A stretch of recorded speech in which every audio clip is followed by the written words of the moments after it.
Hey everyone, in this video I'll show you how to fix wired headphones not working on Android. Let's get started.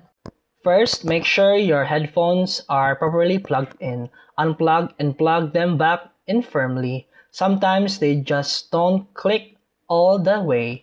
Try the headphones on another device to see if they work. If they don't, your headphones might be the problem. Dust or lint in the headphones jack can cause block the connection. Use a soft brush, toothpick, or compressed air to gently clean it.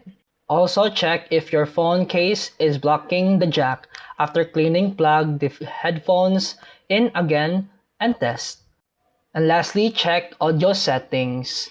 What you need to do is go to settings and sound and vibration and make sure your media volume is up and the Bluetooth is turned off, as Bluetooth audio can sometimes override wired headphones. If the problem persists, restart your phone or update your system software.